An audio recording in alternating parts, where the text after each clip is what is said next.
So our next presenter is Angela Amos from the Office of Energy Market Regulation at the Federal Energy Regulatory Commission. And she has come west today to talk to us about some of the ideas and work that FERC has been doing on price formation and give us some background about the way price formation works in other markets. And this is our EIM educational topic for today, so that we can start to think about some of the price formation issues that underpin price formation issues in both the real-time market and in day-ahead markets, and start thinking about some of the differences in those concepts and the way that we can approach price formation as we move forward with the EIM initiative. So I'll turn it over to Angela. Thank you for all of your travels. Thank you, Pam, and everyone for inviting me here today. I hope we have a good conversation that's as lively as the previous one. I will also make the same joke that people make all the time of, like, I realize I'm the only thing standing between you and happy hour. So I'll try to keep it brief. Well, as brief as we can in this hour, I guess. A little bit about me, and most importantly, that the views expressed are my own and do not necessarily represent those of the Commission, the Chairman, or any individual commissioner. I am FERC staff, as you heard from Pam. I am an energy industry analyst with our Office of Energy Market Regulation. Many of you I met last year when I was policy advisor to the late chairman of the FERC, Kevin J. McIntyre. And some of you have probably encountered before that because I was real-time manager of the West Desk at Mirrant Energy and energy portfolio manager of EIM assets for GenOn Energy. So it's fun to be here to talk about FERC stuff now, since, as we all are aware, these markets are developing. The way I thought I'd structure the conversation today is to first start with a brief overview of FERC and the just and reasonable standard. I hear there's sometimes questions around how the Commission thinks about what's J&R, whether or not a particular proposal makes sense, and some of the thinking around our jurisdiction on certain markets. The next part would be the topic of the hour, price formation, and specifically what FERC has done with regards to price formation. And then lastly, I'll offer a few thoughts about the implications of the price formation proceedings for the present Western market expansion. So as I mentioned, and as everyone knows, FERC's jurisdiction is over wholesale electric markets, among other things. So with regard to our electric responsibilities, the responsibilities include, but are not limited to, rates and services for electric transmission and electric wholesale power sales. The emphasis here is on for transactions that are related to interstate commerce. And one thing I wanted to point out on this slide was that FERC's jurisdiction is actually over power sales in both bilateral and organized markets. So it's not simply the case that FERC is only covering what happens within RTOs and ISOs. There's also jurisdiction that's in the bilateral market. So as we think about the market expansion across the West, I think it's helpful to consider that FERC's jurisdiction isn't necessarily expanding as much as changing with regard to how things are developing. Lastly, I threw this slide in here, or this bullet point in here, that FERC is also responsible for the certification and decertification of qualifying facilities and oversight of QF utility filings under PURPA. By the way, you may be aware that the Commission issued a NOPR on PURPA reform. So if you had some comments, the deadline's today. So running out of time if you haven't submitted everything. Yeah, so, but a little thing, although the Commission is not required to accept late filed comments, usually someone in the building reads everything that comes in. So go ahead and submit whatever you want. Maybe the Commission will accept it. As I said, FERC has jurisdiction over other stuff too. The purpose of today's conversation is wholesale electric markets, so I will keep moving. So as I said, as we all know, the Commission evaluates proceedings using a just and reasonable standard. Specifically, the rates, terms, and conditions must be just and reasonable and must not be unduly discriminatory or preferential. You can also flip that to the second bullet. I think it's fun, too, to think about things can be discriminatory or preferential, just not unduly so. I think it reflects the way that energy markets have grown up in our country, such that in some cases, ideas like market power exists. It just can't be too much market power. A particular policy idea could be preferential. Again, it just can't be unduly so. And so similar standards govern both the Section 205 proceedings and Section 206 proceedings. Although technically, like I said, these elements, certain filings that we get are going to be filed under 205, and other proceedings are going to be filed under 206. Ultimately, the main goal is to make sure that rates, terms, and conditions are just and reasonable. I'll point out as well that Section 206 proceedings can be both complaints that the Commission receives and also proceedings that the Commission itself initiates. So when we're talking about the price formation activities in the next slides over the next several minutes, we'll be looking primarily at 206 proceedings that the FERC itself decided to initiate.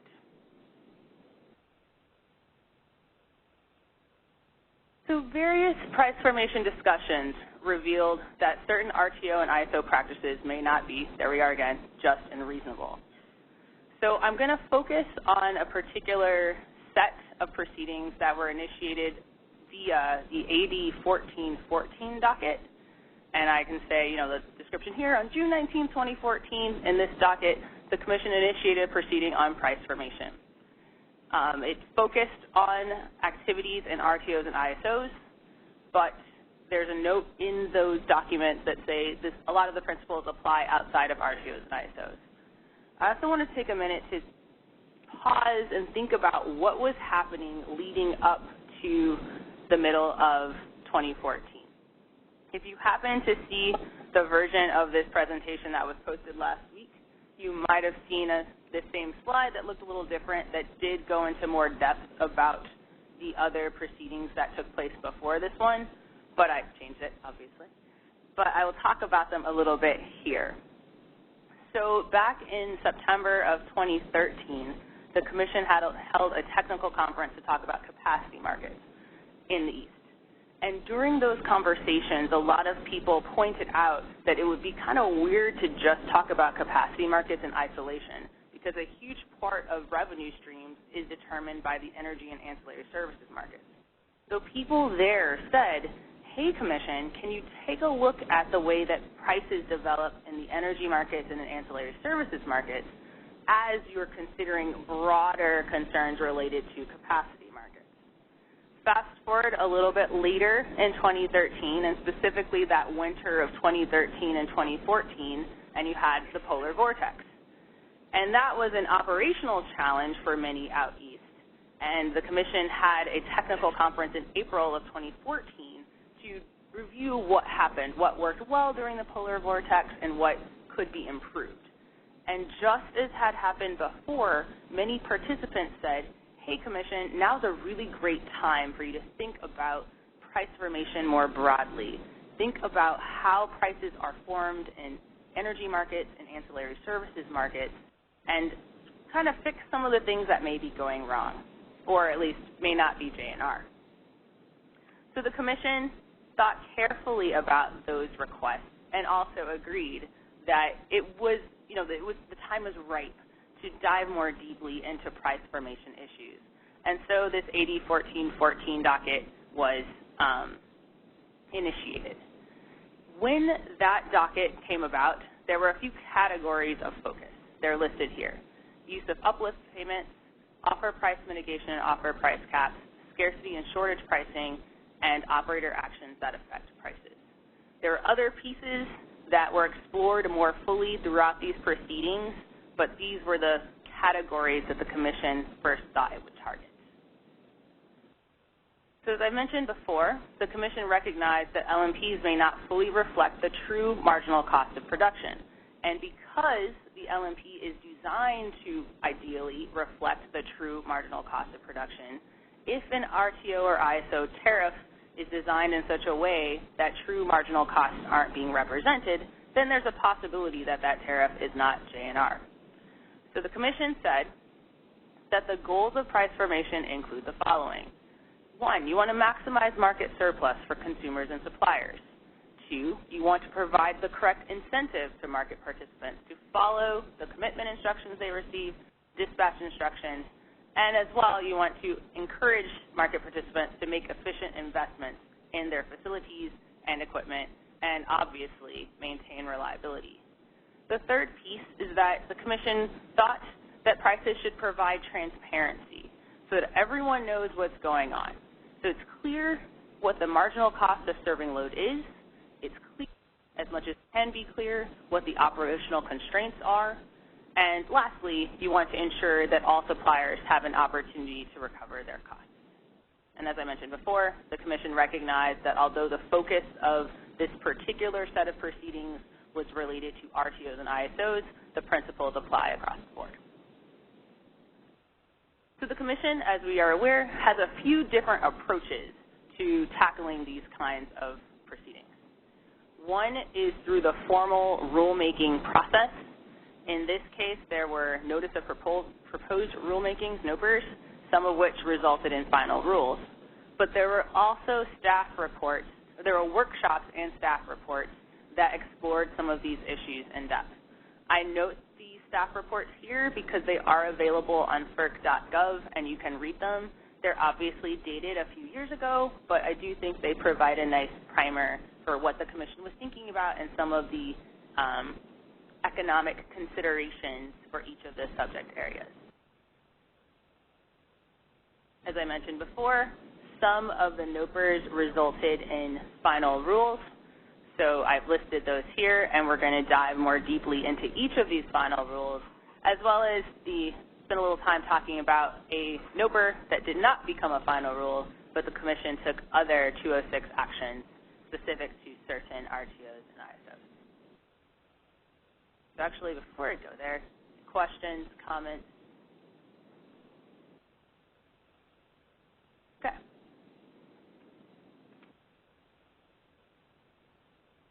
So the first of the final rules that I wanted to talk about was Order Number 825, which was issued in June of 2016.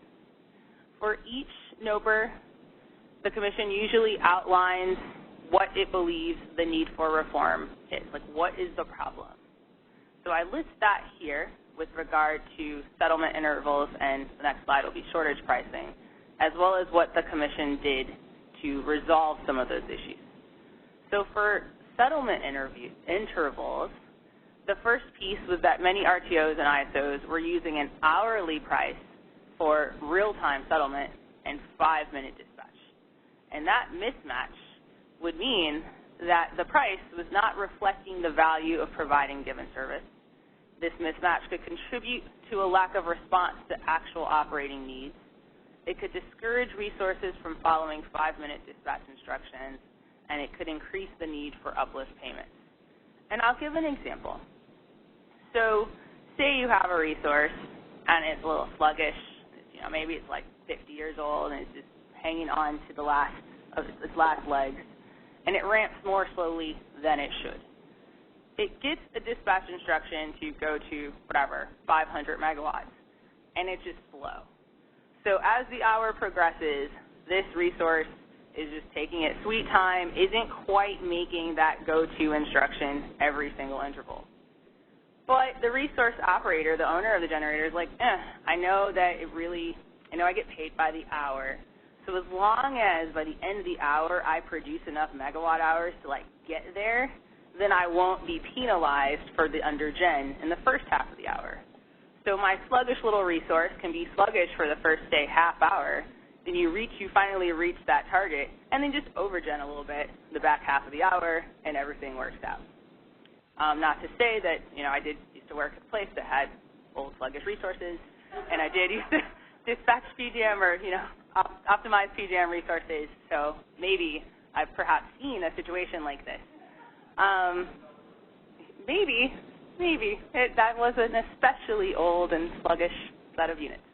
But the point is, that's an economic choice, right? Like a resource owner could be very rational and recognize how settlements work, recognize the mismatch between hourly pricing or hourly settlements and 5-minute dispatch, and although the finances can shake out as they do, at the end of the day, for reliability purposes, you really do want the supply to meet the demand at the time that the demand occurs. You know, you want your resources to follow instructions, and you want to make sure that settlements match up.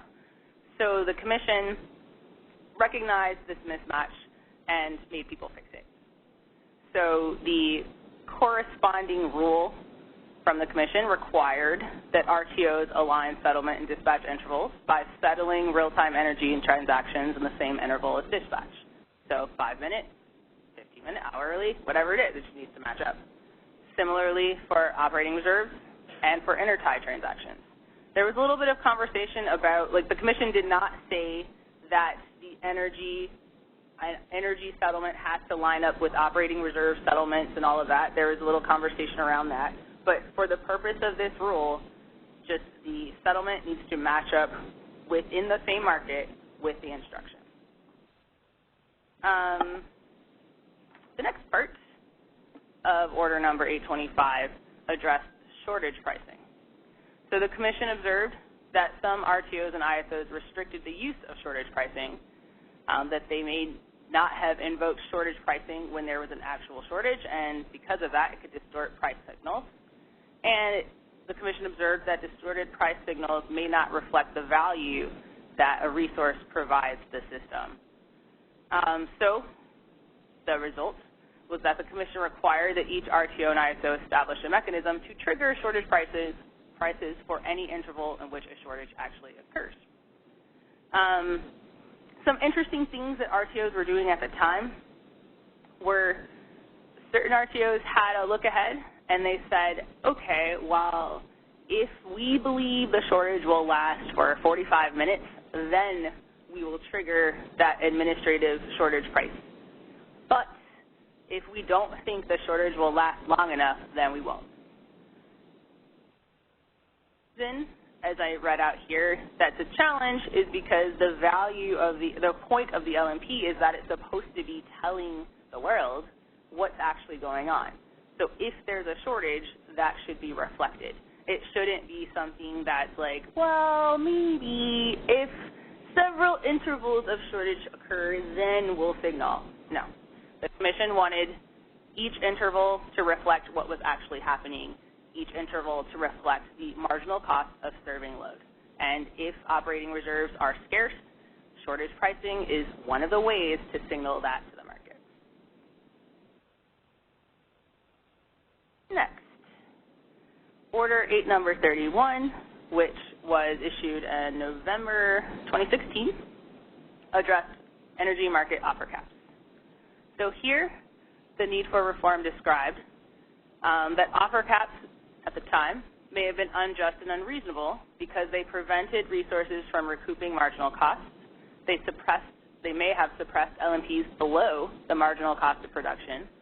They might interfere with dispatch because resources' true costs weren't clear, and they might discourage supply resources from participating. Remember, we reflected on the polar vortex, and some of the revelations from that time were that the current offer caps just were not high enough to reflect the actual cost of operating certain resources because fuel prices were really high.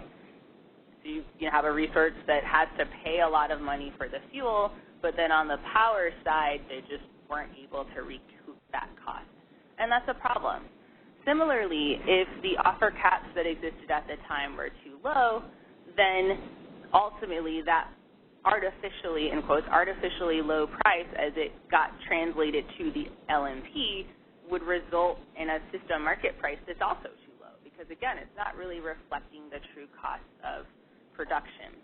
And lastly, in this last bullet, it's saying, you know, if you're a supply resource and you know you're not going to recoup your costs, well, you know, you're not going to last very long in this market. So a system that did not allow resources to be compensated adequately is a system that doesn't work. So the Commission made some changes and required that each RTO and ISO cap each resource's incremental energy offer at the higher of 1,000 megawatts 844 that resources verified cost-based incremental energy offer. And the cap verified cost-based incremental energy offers at $2,000 per megawatt hour when calculating LMP. So it's saying your regular cap is $1,000 unless you can prove that it's higher than that, but there's still a cap at $2,000 for the purpose of calculating the LMP.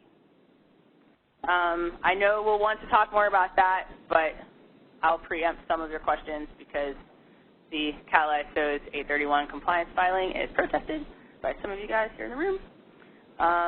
So we're just going to move on. No, it's our fault, Scott.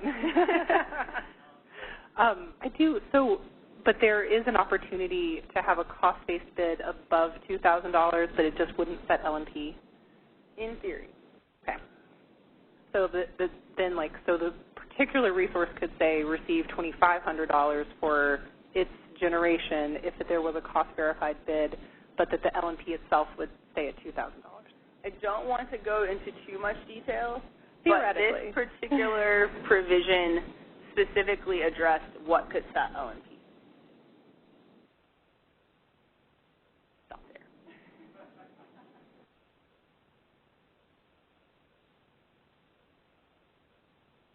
Order 844, which was issued in April of 2018, is another that had a two-pronged approach, and it addressed uplift allocation and transparency. So from the transparency piece, the Commission stated that RTO and ISO practices of reporting uplift and operator-initiated commitments were insufficiently transparent. The Commission also found a lack of transparency with regard to transmission constraint penalty factors, which could affect hedging and stakeholder engagement. In some cases, the transmission constraint penalty factors weren't even posted. It wasn't clear how they change. It wasn't clear when the ISO, when things would be triggered. So generally speaking, the Commission said, hey, there just needs to be a lot more information out there for stakeholders so that they can make appropriate decision, investment, or participating in the market, et cetera, et cetera. Related to this, the Commission recognized that because it's not an ideal world, because these systems, there's machines, there's people, there's all kinds of pieces interacting, there will be times when operators will need to take steps outside of the market processes to maintain power balance or adjust something. However, when they do that, the market should know. And so the requirement that came out of this particular piece of 844 was that the Commission requires that each RTO and ISO report total uplift payments for each zone, the uplift payments for each resource, and for each operator-initiated commitment, the size, the zone, the reason, the start time, as well as information about transmission constraint penalty factors. And so the idea is that, again, it seems like everyone recognizes that uplift won't completely go away. In an ideal world, you wouldn't need to have uplift payments, but recognizing that you will still need them at some point or another, at least let the people know when and how and why certain actions were taken. I think that's all I want to say about that. I have a question on uplift. I mean, I think our last conversation for the last panel highlighted one of the ways that the charge codes that make up uplift are just very complex and have many, many things stuck into them. And is some of what FERC is thinking about in this is just a way to make those charge codes more transparent so that, or is it just a transparency thing, or are there thoughts around pulling certain elements out of an uplift payment and maybe putting them back into LMP somehow so that there's more price transparency in the LMP versus, or I don't want to say hiding, but things just get swallowed on that uplift charge code in a way that masks what the true price might be. In the NOPR, there were multiple elements. One was the transmission, one was the transparency, and the other was around classifying uplift certain ways. The Commission decided, actually move to the next one, the Commission decided not to adopt certain of its proposals from the NOPR with regard to bucketing uplift, for example, and calculating uplift, for example.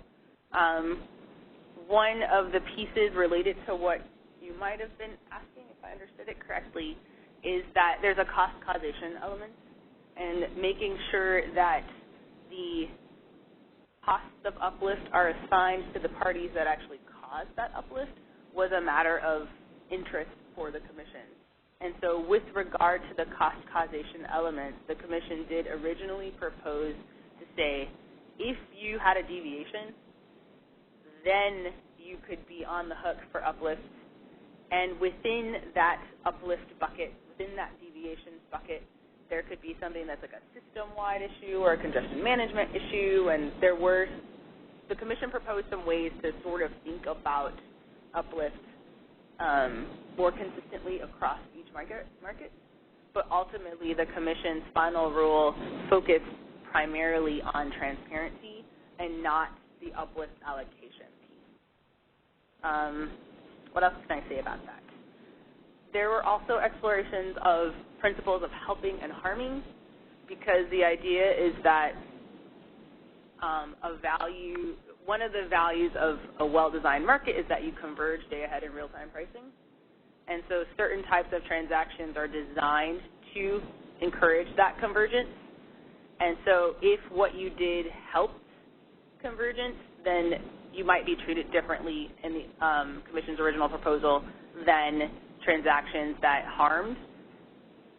Again, the Commission ultimately decided not to adopt a generic final rule with regard to uplift allocation, but it was something that was considered and debated.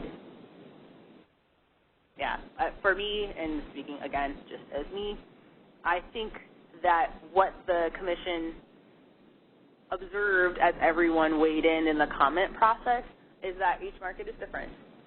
And the Commission's goal is not to just shove generic rules down people's throats as much as to ensure that markets are just and reasonable.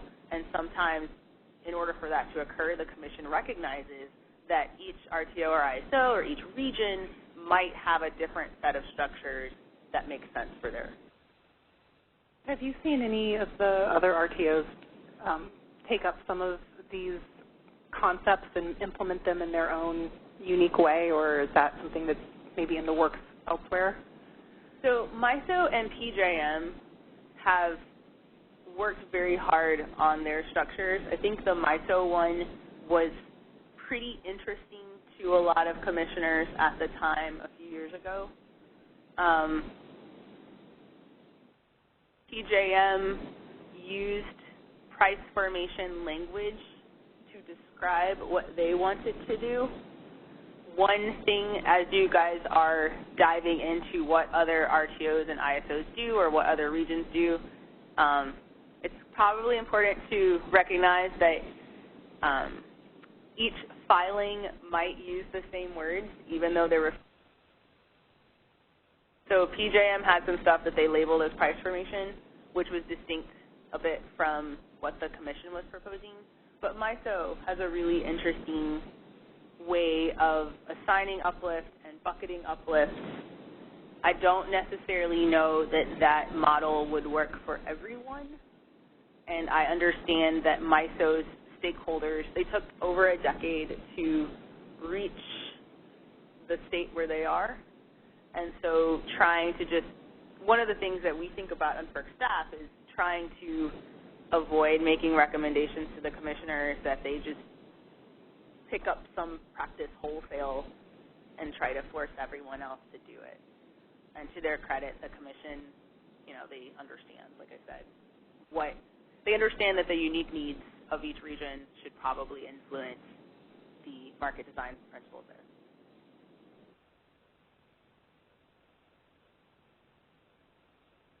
Are there any other questions on uplift? Fascinating topic. Okay.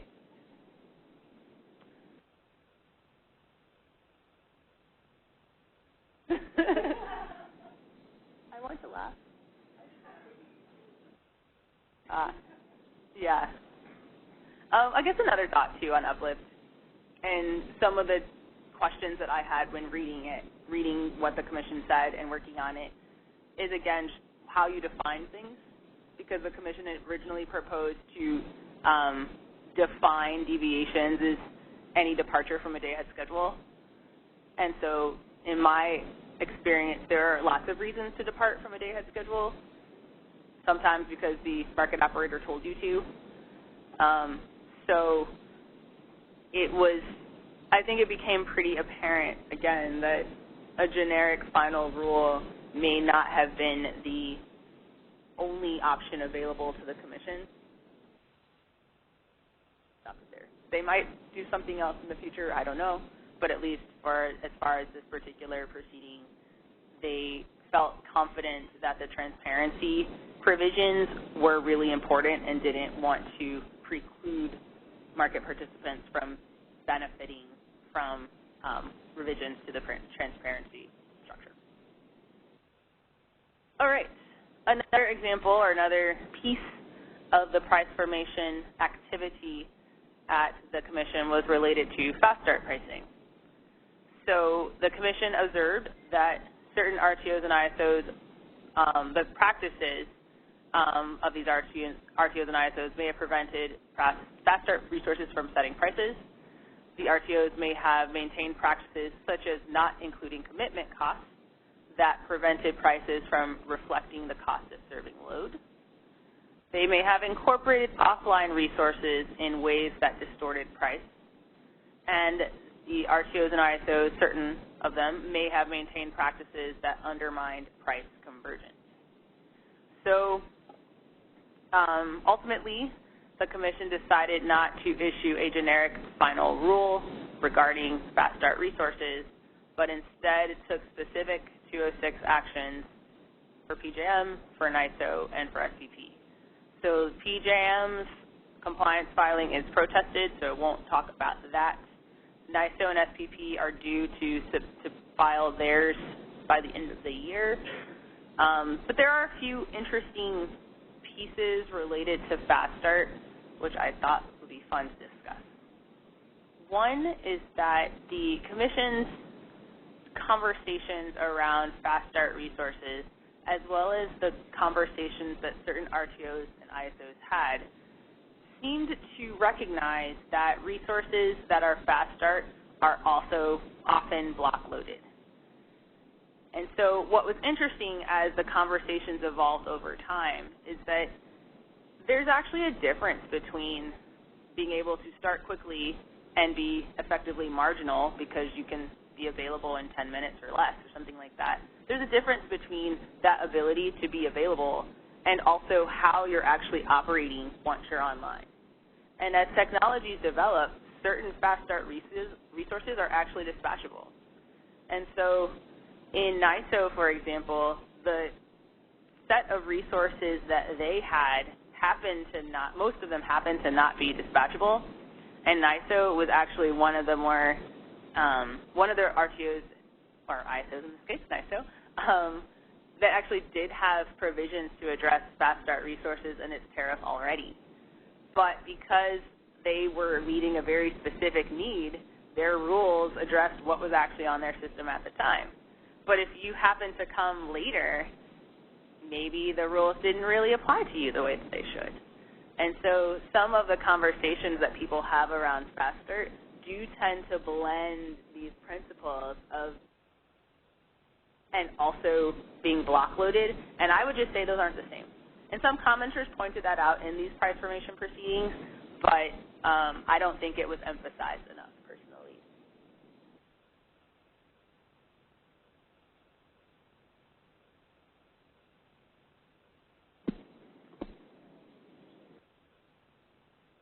Brad Cooper, ISO.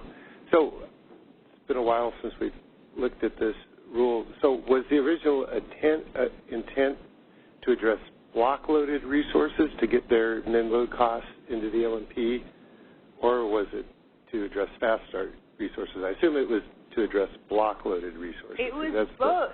It was really interesting.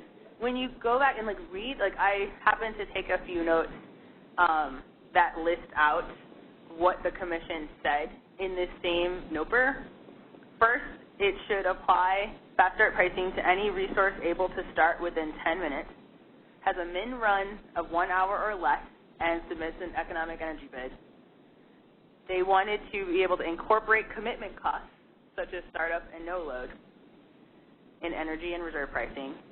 They wanted to relax the eco-min to 0 for the purpose of setting price.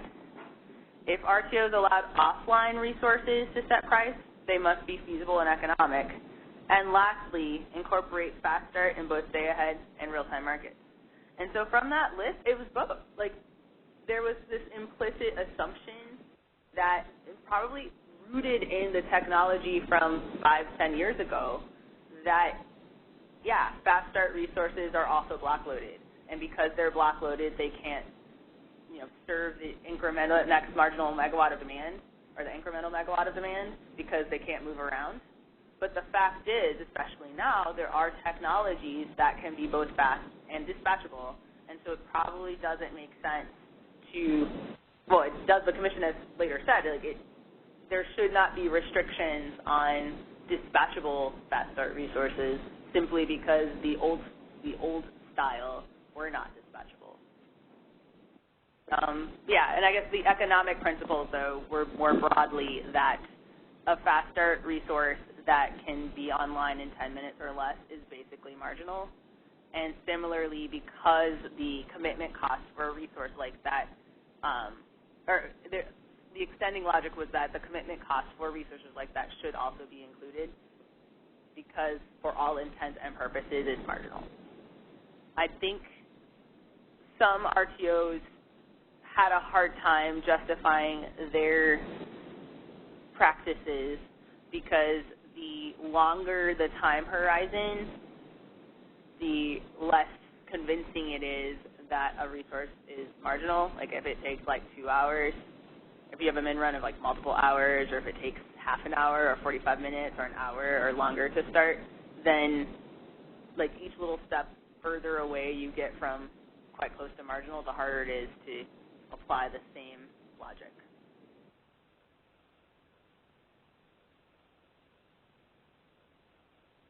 So trying to kind of clarify some of these different concepts. So there's the challenge with, say, like a fast start but block-loaded resource being marginal. So resources, you have to load it for like a full 10 megawatts. So we have a plant that has six different engines that can be reciprocating engines that can be turned on in 10 minutes, but they have to be turned on to a min-load perspective or min-load point. And so then if you have to turn on all 5 megawatts, but you only needed 1, then you're backing down some other cheaper resource, and that's where you kind of get into that tension of whether the fast start resource should be the resource that sets LMP. Yes, that was the origin. Yeah. Exactly. And so then it kind of becomes the choice of the market design whether to allow that marginal resource that forces the decrement of a cheaper resource to set LMP. It kind of becomes just a philosophical design choice in terms of what fast start pricing provisions you would incorporate into the market. Right. And previously, the design choice was often that the resource that was decked is the one that sets price because of that flexibility to provide be able to provide the next megawatt to load. But the Commission observed that, well, actually, the real resource that was marginal was that block-loaded one. And so that resource should be the one that sets LMP. And so the Commission also made a distinction between scheduling run and the pricing run.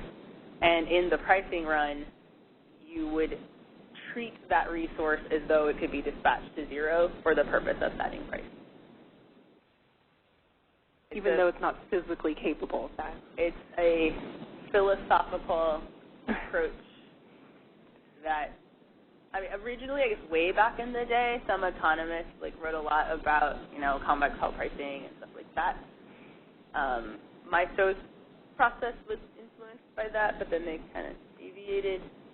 But ultimately, what you're describing is what the Commission was thinking about when it that a fast start resource, even if it were block loaded, should be allowed to set price through the mechanism of, in the pricing run, treating it as though it can go down to zero. And then that basically pulls some costs that would otherwise be in uplift costs and puts them back into LMP. Yes. Some had complained, especially, some had observed, it wasn't really a complaint, some observed that certain fast start resources were pretty pricey, and that hefty price tag was not reflected in the LMP. Would have been paid to the resource as uplift, but wouldn't signal to the market that that resource was even online. And so if, and this is related actually to the uplift NOPR as well, if there's a consistent pattern that certain resources are getting uplift, then that's probably a signal that there's a valuable market service that could be accounted for in the LMP so that everyone gets the signal.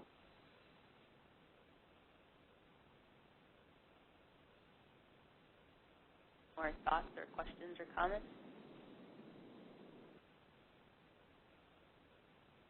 So these were the Commission's price formation rules, NOPRs, thoughts, and so forth. As I said, there are some lingering pieces of the price formation proceedings that are still out there for fast start, for shortage pricing. There's probably other weird stuff that's still lingering. There's a few other proceedings that were held in abeyance pending the outcome of some of the price formation stuff. And now that these pieces are being resolved, the Commission is trying to address things that have been lingering for a while. But basically, these are the big topics. So the last slide here points out, as we've talked about all day, that as Western markets develop, price formation conversations continue. And I included a little excerpt from the letter to the CalISO Board of Governors and EIM governing body,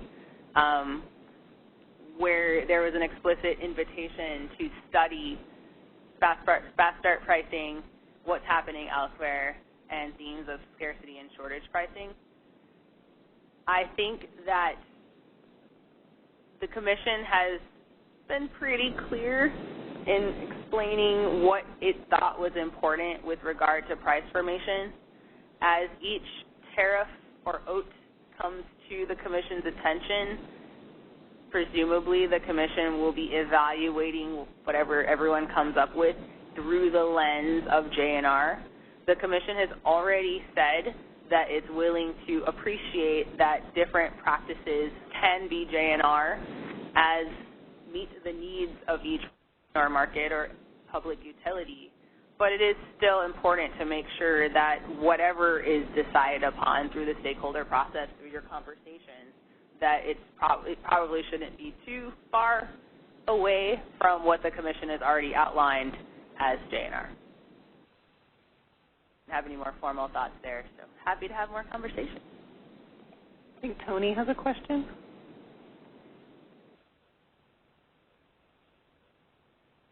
Thanks, Angela, for coming out, first of all.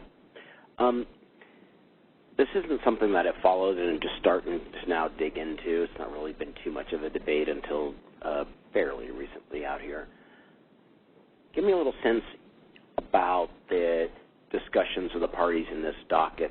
The energy markets aren't the only source of revenue, right, for the suppliers. They either are getting either they're rate-based through a vertically integrated utility, or they're getting a payment through a capacity market that identifies all the host of characteristics that the system needs, or that we have this hybrid system out here where there's required contracting. How do you marry the revenue streams so that you're not really over-collecting for the monies that are needed, for the fleet of resources that meet the requirements? There were some at the Commission who are, by profession, economists. And there are some who are or were just purists and believe that independent of the collection of revenue streams that a given operator might have, the LMP is designed to reflect the marginal cost of serving load. And if that is not happening, it's not JNR. So in many of the conversations that I observed or was a part of, it wasn't necessarily the case that people were looking for ways to just compensate people as much as they were looking for ways to ensure that price signals were accurate. It, of course, did come into the conversation, like I said, in some of the earlier tech conferences where market participants pointed out the broader pool of revenue streams. But ultimately, in price formation, it was very much an attempt to be as close to intellectual purity as possible. There also, I think, at the time, because a lot of this started like 5 years ago, 6 years ago, at least at the commission, people remembered what happened with the polar vortex. People were aware of concerns around long-term reliability. This was before the conversations about resilience. But the themes are true, right? Like, people were worried at that missing money problem, that if energy prices are too low, then there's not the appropriate signal to invest in the future. If resources know they're not going to get paid, then they're going to retire faster. So people were aware of those things, but with regard to the price formation proceeding specifically, ultimately the conversations were really around finding ways to ensure that the price signal captured what was really going on. As we discussed with Pam, if with Fast Start, if a resource was online to meet load and it was a really pricey resource, why wasn't the cost of that pricey resource reflected in the LMP? And although there were economic, I think it was CalISO, Department of Market Monitor, in one of their comments was like, 70 years of economic theory says, you know, that.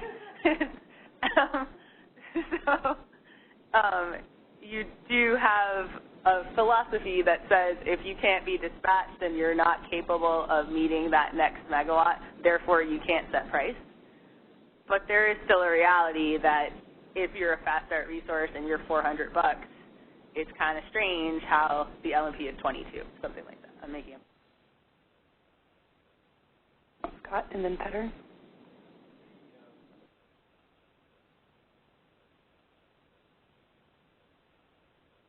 And we'll take questions from the phone. The thought process at the time, and Angela, I was glad she brought up the capacity market discussions, which is sort of the genesis for this thing, because I was on staff at the time, and there was a reasoning that you're not bidding into a market that gets cleared unless you're unless you're covering your costs. And while there's a revenue stream of an investor-owned utility that's a vertically integrated investor-owned utility, they're not going to be bidding in. The fact that they're bidding in against other people is one of those things that keeps them from sort of over-recovering, and the sheer competitive nature of it. Now, when we talk about some of these things are applicable to, bilateral markets, yeah, I guess they are, but I think that was just sort of words that we were just trying to use at the time, because almost all of this has to do with RTO markets, because it's all about a big, broad group and competition between them, which helps prevent people exercising market power often. So people clearly had in mind that you couldn't get more revenue by bidding higher prices. You just needed to make sure that you were reflecting the marginal cost, which was absolutely crucial for these things to work, and from the reliability of the system. Because if you're not reflecting marginal costs, people aren't going to follow the dispatch, and then reliability is affected. Petter? And then we'll take phone questions. So I have a question about definition of fast start, because if I remember correctly, in PJM and SPP orders, you used 1 hour. And you were talking about 10 minutes earlier. And 10 minutes was a long time ago, like 4 or 5 years ago. So is that kind of flexible? Because for our situation, for our resource mix, like 1 hour is eternity. I mean, flexibility, we are dealing with our systems with the renewables, hydro, and we don't have many of those big hogs, slow units. For us, fast start is 10 minutes or shorter. So is that something that you can consider different for different markets, different situations? People made a case for the longer start time. I'll have to double check. I can get back to you on what specifically the most recent are.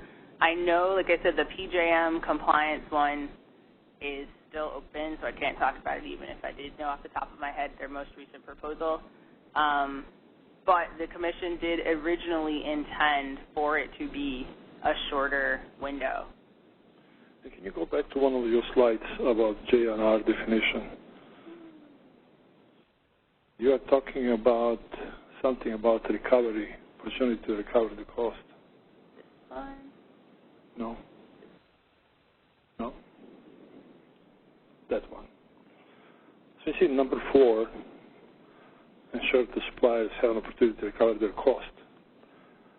When you build in the market minimum load cost and startup cost of these fast units, and if they become marginal, then the price is driven by that, and everybody gets payment for that no load cost. So it's not by accident that all these decisions are heavily supported by generation part of the discussion, because this can only increase the price. It cannot reduce the price. I know PJM tried hard to explain in how many percent is going to increase and decrease, and how they're going to recover through less payment in capacity markets, but that cannot be calculated. That problem cannot be figured out. As Tony asked earlier, there's going to be some overpayment in the capacity market or underpayment here. So it's still controversial. It's not supported by all economists. I mean, you have to go with something, and you have a right to do that, but this is not clear cut. I will reiterate the comment, 70 years of economic theory being overturned by one of the Commission's ideas. Those aren't my words. I think it was Colorado Department of Market Monitoring. No, Can we check the phones for any questions on the phone? And as a reminder, I'm sorry, go ahead. If you'd like to ask a question over the phone, please dial #2 at this time.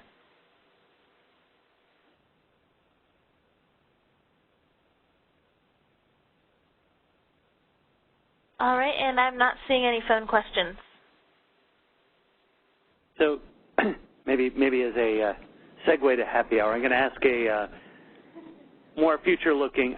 So I have a different price formation issue that I think is emerging and probably lies in wait in the West, which is we have a market now that is renewably driven, in which there are hundreds of hours of the year in which energy prices are being set at the margin by free fuel resources.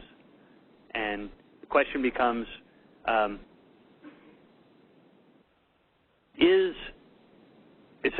the compensation, therefore, for new resources, I mean, we'll still need to build new resources eventually as those resources retire or loads increase.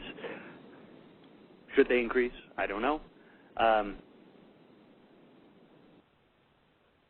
If the predominant compensation comes through other payment mechanisms, how do you look at these energy prices that, again, for hundreds of hours of the year may be set by resources that cost nothing to operate at the margin, and determine whether they're just and reasonable? or to put it more generically, what is the appropriate form of price formation in a market where there is near zero marginal cost many hours of the year?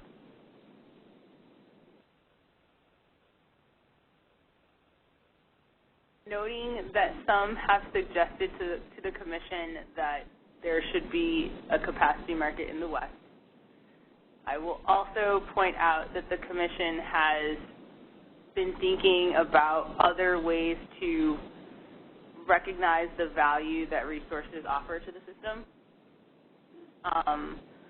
I went to a conference, like a NERC workshop a little bit ago, and there was someone from ERCOT describing some of the interesting ways that they're compensating for frequency response, primary frequency response. I thought that was pretty interesting. More broadly, though, I think the Commission is aware, like you described, that there's that missing money problem and that there's a real need for resources to recover their costs, and we have a broader issue if the revenue streams as they exist are insufficient.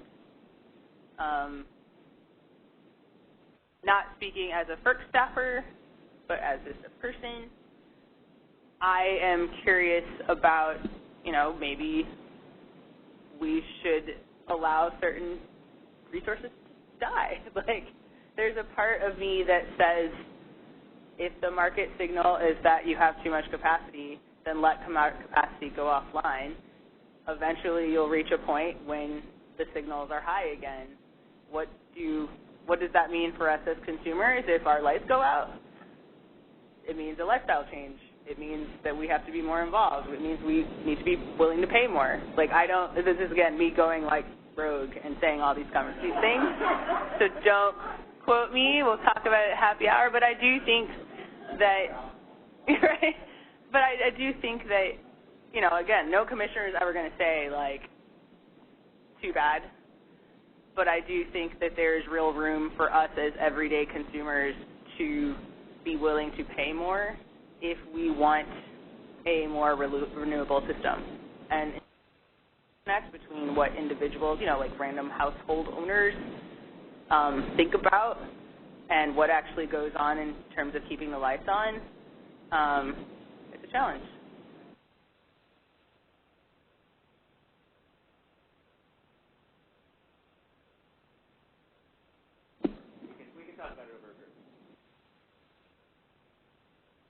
This is Don Trethewey from the California Edison. I want to leverage on what you pointed out, Matt. I think it's, from a price formation standpoint, it's not always about getting it into the LMP, because it's what you just pointed. And this is one of the reasons I think why we developed our flexible ramping product, because there was a recognition that it isn't the energy portion. When there's a zero marginal cost energy, then the cost is going to show up somewhere else. And if you don't have a new product that actually reflects that, then you have this issue. And so I sort of see you're looking at lots of bid cost recovery that maybe you sign not that your energy price is necessarily too, but maybe you are missing a product that's recognizing an operational issue. So I think, I think you highlighted it, that you talked about, the co-optimization of the ancillary services and the energy. But like the fast start pricing is really focused just on the energy, but there's other things that really are probably more accurate, could accurately reflect, given the low marginal cost, especially in the West with the renewables.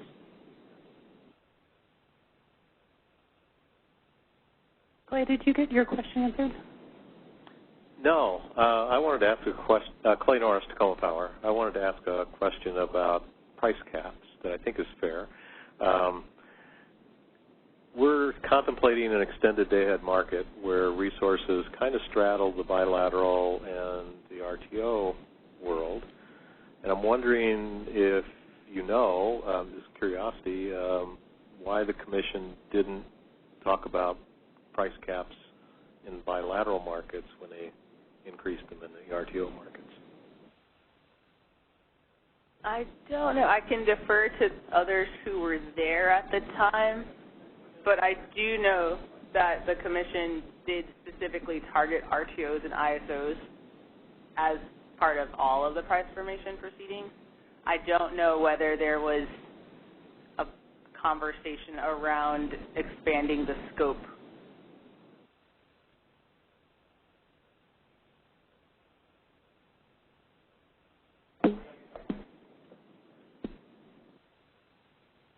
the situation that you're encountering right now where liquidity is drying up in the bilateral side was not contemplated at the time that they were doing this sort of thing, where it was all just about whether or not there was going to be local market power or, you know, those sorts of things, or whether the fuel input costs could be verified. The bilateral side was considered one of those sorts of things where you'll always have a choice before real time in making that decision. But I think there's a recognition now that that situation is becoming less easy to tackle. So. Laura? Thanks. Laura Trelease with Public Generating Pool. Thanks for this presentation. It was really, really helpful. I have just a couple of clarifying questions on some of your slides. I think on the next slide, I think it's slide 8, that last bullet about operator-initiated commitments, was there an order on that, or did you talk through and I missed how that particular issue was addressed? Part of that was folded into uplift. The part that went into that rule was related more to transparency and letting market participants know when operators were taking out-of-market action and why and where and how frequently, all that kind of stuff. Okay, thanks. And then just another question I had, I think it was on slide 11, when it talked about shortage pricing. And so what was the timing of compliance for this order, and what were some of the acceptable forms of compliance for shortage pricing? If I remember correctly, it's usually 60 days or so after the final rule hits the Federal Register. I can go back and get back to you on when everybody actually came in and filed. Let me see, I might have actually.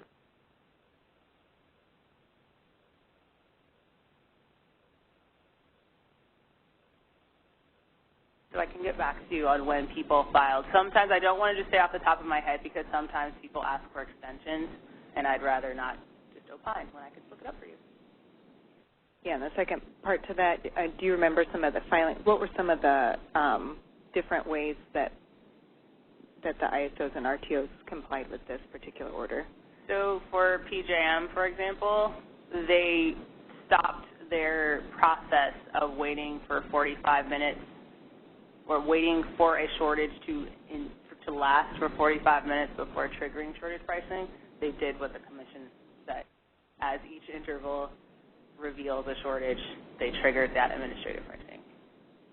So typically, as far as I know, most people or most entities did what the Commission asked. And then my last question, you made a comment about pricing convergence and some of the work FERC had done on that. Can you maybe just repeat, was there an order around that? Or So the Commission has had several opportunities to consider day-ahead and real-time price convergence.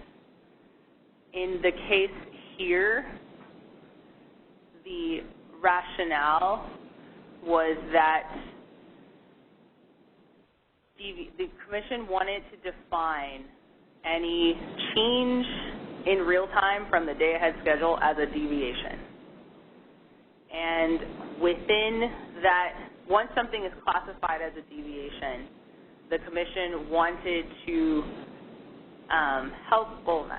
the Commission wanted RTOs and ISOs to be more precise in how they were allocating the cost of uplift associated with that.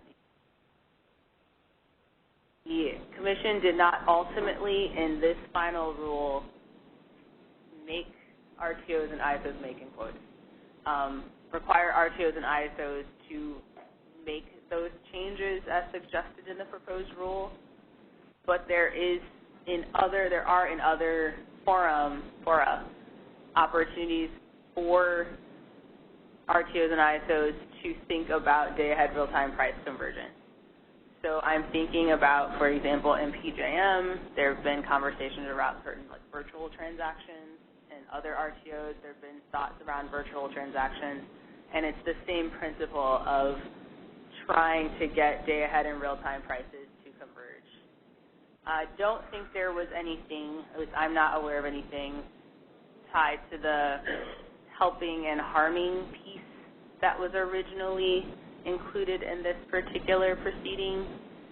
But again, my approach to it, as I frame it in my head, is that precision is key, and as long as an RTO explains why they're charging what they're charging or why they're compensating, they can call it whatever they want.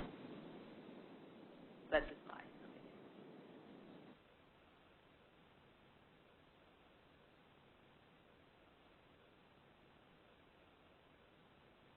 Any other questions? Tony, was that a question? No. Okay. Well, with that, I think we should thank our presenter for an excellent And 2 notes. So we have our dates for next year's Regional Issues Forums. They will be on March 11th, May 5th, and December 1st. We're still finalizing some of the locations for those, but those are the dates that they will be next year, so you can put them in your calendar and book the time in an increasingly busy schedule. And the second is that we will have a reception you all have to attend, because all you have to do is walk straight out these doors and you will be in it, that is sponsored by NV Energy and WPTF. So again, please thank our sponsors, NV and WPTF. Thank you all.